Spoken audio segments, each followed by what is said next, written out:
Hi everybody, it is Zoe from Sugar Street Studios and welcome back to our series on cakes from around the world. Today we are looking at the Japanese Castella cake. It's a cake that has a tradition of more than 400 years old, but it was actually brought to Japan by the Portuguese. So the Castella cake is characterised by its lack of dairy, there's no butter in it, but also its super light and bouncy texture. It's made of eggs, sugar and flour essentially, but there are many variations found in Japan, with the most popular additions being honey and powdered green tea, matcha, which is what we are going to be using here.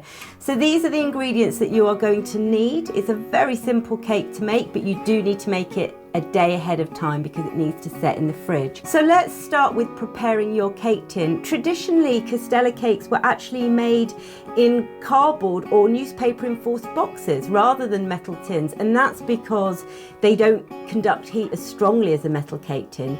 But we are going to use a metal cake tin, and I'm going to double line it with greaseproof paper to try and help distribute that heat for a more even bake. So 2 lots of greaseproof paper cut to the size of your tin, and I've used an 8-inch square tin here. Now you want to take 75 grams of runny honey and a couple of tablespoons of really hot water and mix that together to create your honey flavouring. Once that's mixed, place that to one side, and then you want to start with your eggs. 6 fresh eggs.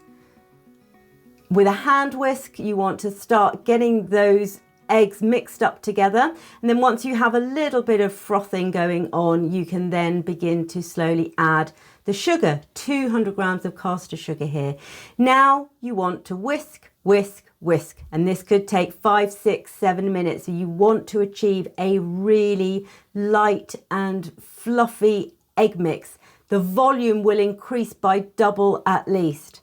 And a little tip for you, use a bigger bowl than I did, because it'll be a lot easier later when you come to fold in the dry ingredients. You want to leave ribbons in the egg mix. That's when you know it's ready. And once it is, you then carry on whisking and add in your honey mixture.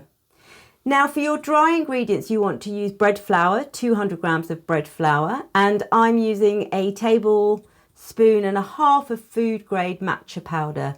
I have sieved this bread flour twice. We want it really, really fine. And then I'm slowly going to just fold in the dry flour matcha mix into the egg mix. You can see what I mean about the bowl being a little small here. You just want to fold that in slowly, making sure that you're keeping all that lovely air that you've whisked in.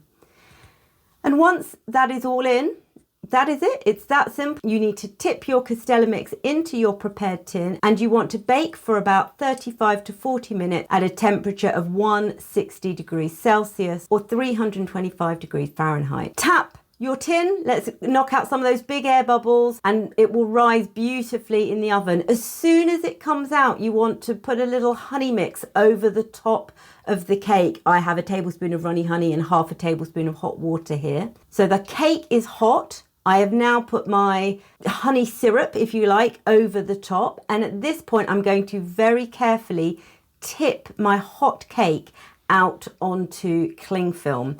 And I'm going to do this because I'm going to wrap that cake, seal in all of that heat to create a really moist cake.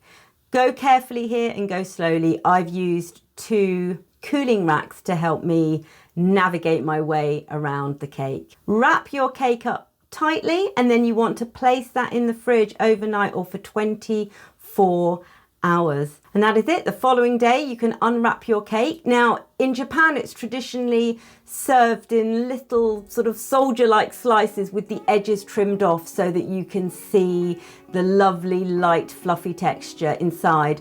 I'm going to cut mine into 3 because I've baked it into a square cake tin. You can see now that that texture on the inside, how light and fluffy it is. And that is it. It is that simple. It's a cake that is eaten traditionally with tea. It's a tea time piece of cake. Don't forget, for more recipes, for more cake art and for more cake inspiration, come and join us at Sugar Street Studios or subscribe at the channel here. See you later. Bye.